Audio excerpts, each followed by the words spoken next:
Mas manda abraço, Akira. Rola aí a questão. Vamos ver o que eles perguntaram. Olha só. Uma questão de 2016. Um homem de 50 anos, sem comorbidades, com passado de laparotomia mediana chifopúbica. Olha aí uma palavra-chave. Eles não falam isso à toa. Quer dizer, ele tem 50 anos, não tem nenhuma outra doença, não é diabético, hipertenso, etc. E ele já foi operado. Foi um ferimento de arma de fogo há 4 anos.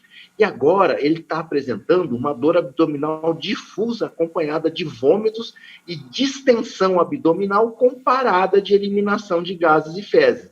Quer dizer, ele já deu toda a dica. Tem cirurgia anterior e está com distensão, vômito e interrupção do trânsito intestinal. Quer dizer, obstrução intestinal, foi operado antes, não preciso falar mais nada, né?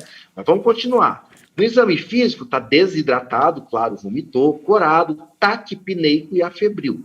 Seu abdômen está distendido, timpânico, quer dizer, gás, não é ascite, né? Ascite seria maciçez. Doloroso a palpação profunda, mas sem dor a descompressão brusca. Por que esse sem dor? Para dizer que ele não está com peritonite, não tem pulso na barriga e assim por diante.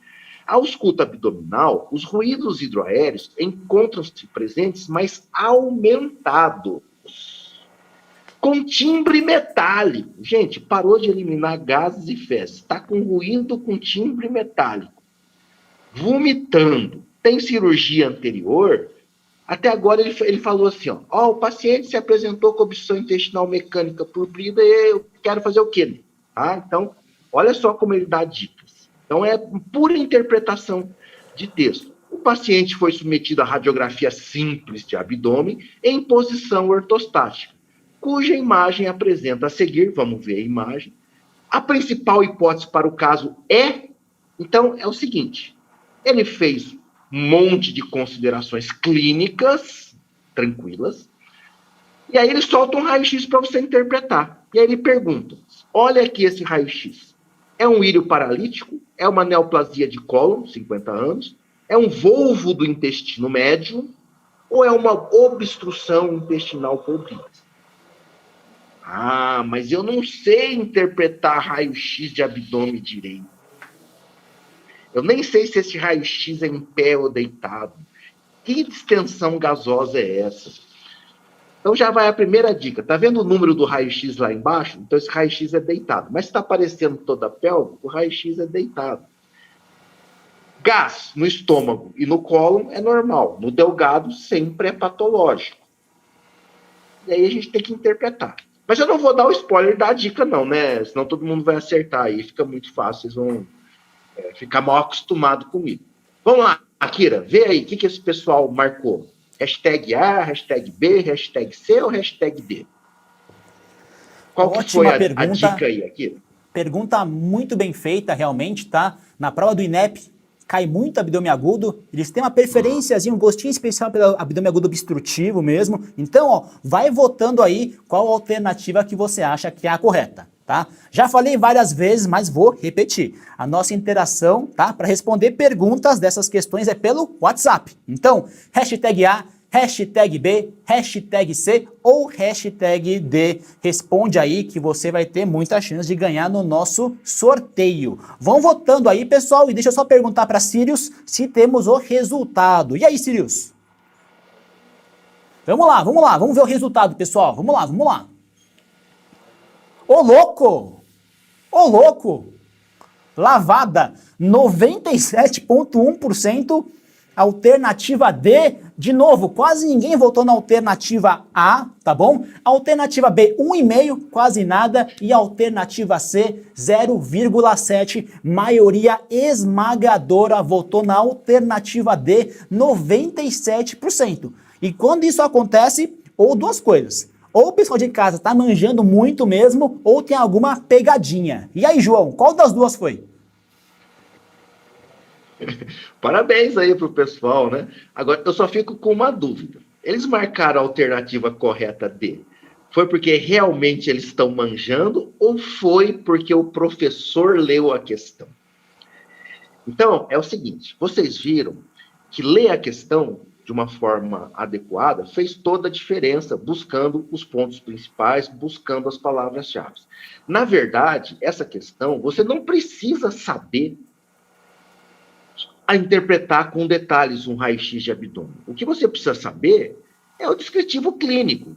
Ele colocou todas as características clínicas de um abdômen obstrutivo mecânico, ou seja, por um fator anatômico.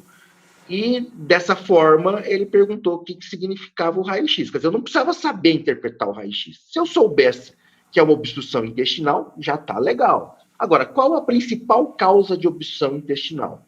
São bridas e aderências. O paciente já foi operado, quer dizer, não só... Agora, não é por causa disso que a gente também vai descuidar da análise do raio-x.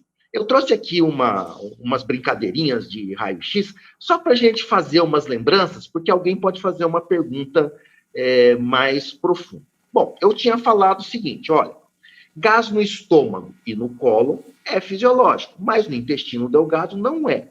A grande dúvida é como que eu vou diferenciar o que é cólon e o que é delgado.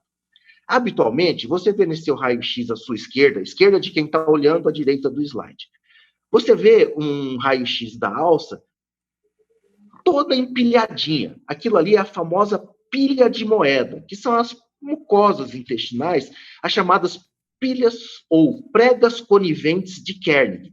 Isso aí significa intestino delgado.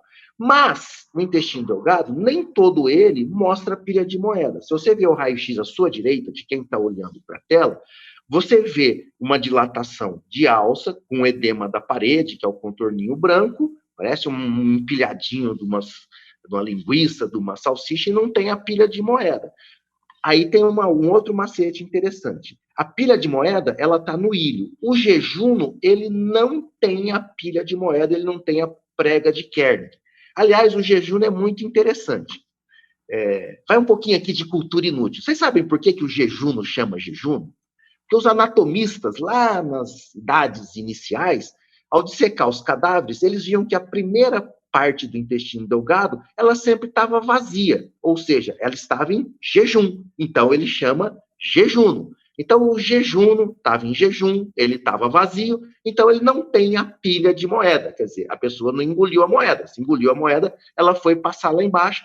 Então, a pilha de moeda, as pregas de Kernig, elas estão no ilho. Então, essa é a característica do gás de delgado. Aquele raio-x da questão, ele não tinha gás no cólon, ele só tinha gás no delgado e ele também não tinha gás no reto.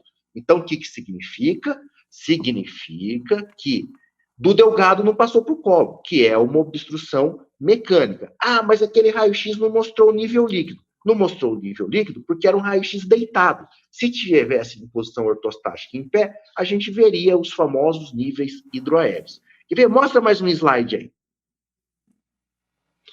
E o cólon? Como que nós vemos o cólon? Você vê que o cólon, olha a imagem, ele é diferente. A prega mucosa dele, que é a pilha de moeda, ela não vai de um lado ou de outro nas alças, elas são menores. Isso corresponde às austrações. Gás no cólon, eu vou correlacionar com a clínica para ver se vai ser patológico ou não. Esse slide é um gás patológico, obstrução em alça fechada, mas habitualmente o padrão do cólon é esse, um pouquinho menos distendido um pouco, mas é importante a gente saber essas diferenciações, que às vezes na prova alguém pode aprofundar um pouquinho mais as questões, já que o INEP se preocupa muito no critério do médico, que seja capaz de atender atenção básica, que seja capaz de atender emergências e urgências médicas, e o abdômen agudo aí realmente é uma grande urgência. Mas eu acho que deu para sacar bem essa questão, muito bem elaborada. Vamos passar aqui para a nossa Nicole Kidman, Lícia, para ela verificar se está tudo certo mesmo. Lícia, alternativa D, Lícia, como é que fomos aí? Sensacional, João. Olha, sabe que eu gostei muito quando você falou, será que os alunos acertaram por causa da maneira que o professor leu a questão? Os alunos acertaram porque eles estão estudando bem pra caramba, né? Estão estudando bastante, mas, gente, ler a questão é fundamental, principalmente essas questões enormes. Então, gente, vai grifando as coisas mais importantes, quase que nem como o João falou, né? Cada coisa ele destacava, então vai lá grifando. E cuidado com a questão que fala, marcar a alternativa incorreta. Eu, quando vou fazer prova, eu escrevo assim em cima, marcar a certa, marcar a errada.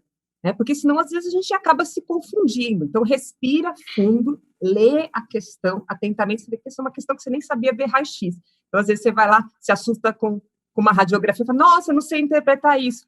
E você nem precisava saber interpretar a radiografia para responder. Não é isso, João? Lícia, é exatamente isso. Na minha área de atuação, que eu faço as aulas principais, que é cirurgia geral e cirurgia do trauma, é impressionante como os enunciados trazem as palavras-chave. Eu já, ao longo da minha vida, eu já formulei muita prova. Tipo assim, as pessoas te contratam para formular questões e colocar nos bancos e tal, e eles sempre pedem X% de questão fácil, X% de questão média, X% de questão difícil. E a gente tem que ser muito preocupado em não caber recurso nas questões. Então, a gente lança esse dispositivo das palavras-chave no enunciado. Então, eu fico com na hora que eu faço as aulas, eu sempre dou essa dica, que é a dica de quem formula a questão de prova. Então, gente, vamos ficar atento, enunciado com atenção, e é uma coisa interessante, quanto maior o enunciado, mais fácil é, porque lá escondidinho, é quase que um jogo caça-palavra. Lá no meio vai ter a palavra-chave que vai te dar a dica. Então, presta muita atenção. Legal, Lícia? Vai com você. Para de não gostar de questão longa, né? Tudo tem seu lado bom, gente. Quanto maior a questão, mais fácil, a resposta já está lá no meio.